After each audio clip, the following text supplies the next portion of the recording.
Greetings, my dear beloved children. To go further in understanding the deep meaning of living your life completely in all respects, we will talk today more closely about your attitude to people. Try to be as sincere as possible while giving the answer to the following question: do I know how to discern in each person a particle of God? Of course, in this case we are talking about human beings, since many of you have already learned to recognize reptiloids and clones by the absence of this divine manifestation in them. As for human beings, of course, they are all very different, and the conscience of many of them sometimes does not differ much from that of reptiloids, since for so many centuries and even millennia humans have been living according to the programs they have created. However, behind this thick crust of the third-dimensional world programs that stuck to them, are you able to discern the spark of God hidden deeply in them, which exists in each and every human being? I think that many of you will answer this question negatively, justifying yourselves by the fact that most of the population of Earth has now become similar to a faceless gray crowd, thinking and acting according to the stereotypical programs imposed on them, and in general, this is true.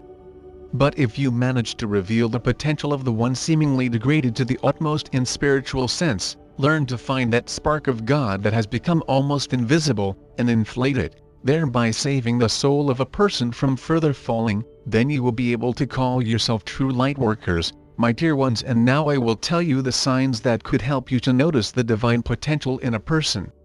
Emotional reaction to an event. Humans are always sincere. Their reaction is either positive or negative, and most often spontaneous and uncontrollable.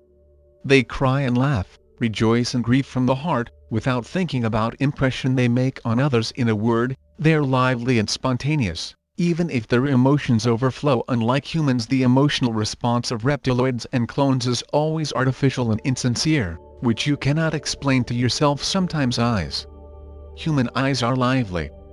There is always a burning sparkle in them. It does not matter if a human is sad or joyful, the eyes always reflect the state of the soul. Reptiloids and clones have cold and empty eyes. Smile. Human smile is always reflected in the eyes, as if duplicating the internal state. This synchronization is absent in reptiloids and clones. Their smile is fake and contorted, because their eyes do not confirm what they want to demonstrate to others with their facial expressions. Here we will stop today. Loving you endlessly, Father Absolute spoke to you. Greetings, my dear beloved children. Today we will continue to talk about how to discern the spark of God in a person. That will help you to reach this sparkle and to flare it up as brightly as possible. As you already know from the series of my messages about reptiloids, there are two souls living in many people on Earth, both human and reptiloid one. And in such cases it is much more difficult for you to identify a person, because one soul or the other will prevail in them depending on life circumstances and the influence of other people and society in general. But it is in your power, my dear ones, to make the most of the sublime state of the person's soul, when their energy becomes so pure and of that high vibration that it can finally squeeze out the neighboring reptiloid soul of them. Of course, it will be much easier to do this if the person realizes their actual state and wants to get rid of the reptiloid part of the soul. And here is how you can help them with this. First of all, you need to make sure that you are not mistaken. There are two souls, since quite often persons who have found themselves in a totally material-dominated environment and lives surrounded by reptiloids according to the programs that they have skillfully installed,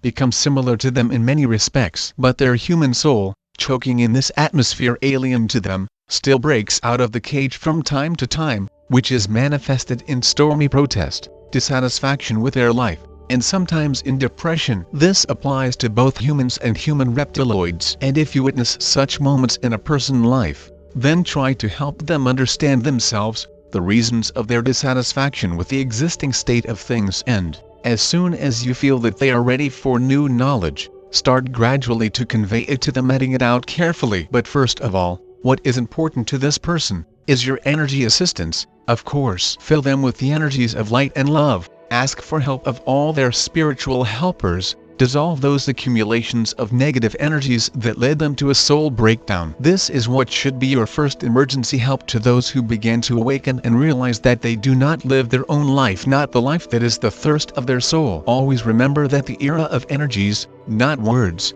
has come. Long moralizing and excessive spiritual conversations at the initial stage can only alienate a person from you. For example, imaging a small child, having fallen on the run and having hurt themselves, who expects the parents to hug, kiss and caress them but not moral teach they should be careful while running. Only on soothing, caressing him and treating their scratches, it is possible gently and tenderly to explain to a child to be careful in future. Have this example always in your eye when you want to help a person who has fallen into a life psychological impasse. Your words should be like a grain of mustard seed, which you can prepare in energy sense. And remember that every person, even if their soul is adjacent to the reptiloid one, always remains a child who goes, runs, stumbles, cries, heals their wounds, and again goes, runs, in a word, becomes experienced through adversity, grows and matures. And you already wise and mature souls are able to help people learn their lessons easily and painlessly, without bruises and bumps which ruin their souls and cripple their bodies. And I bless you for this. Loving you endlessly, Father Absolute spoke to you.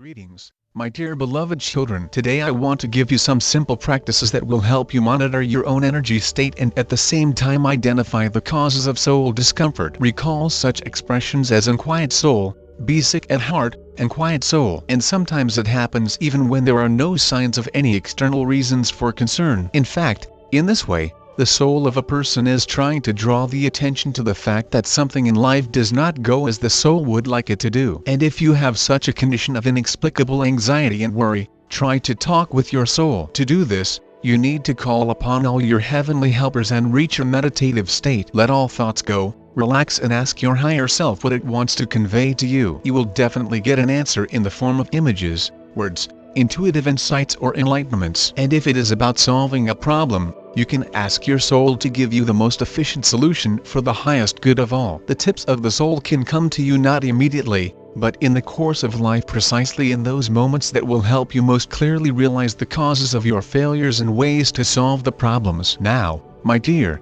you need to be more careful than ever to all the little things, signs, all sorts of clues and unexpected coincidences. It has to do with the fact that due to the new energies coming to Earth, the time parameters on your planet are changing rapidly, and these new high vibration energies in collaboration with your divine aspects contribute to the fact that all events of your life begin to shrink, so that in the shortest possible time you will get the experience of living in the dual world that your soul needs. The things that could take you several years in the past now take place in the course of several months and, sometimes, weeks. And now I will give you another practice that you should learn to do on the go, without reaching a meditative state. If during the day you encounter unforeseen emergencies when there is no time to think and you need to make a decision very quickly, try to stop your mind for at least a few moments and let your higher self speak out. This will allow you to open a channel of communication with your soul, the voice of which in most cases is blocked by your mind and ego, in a word,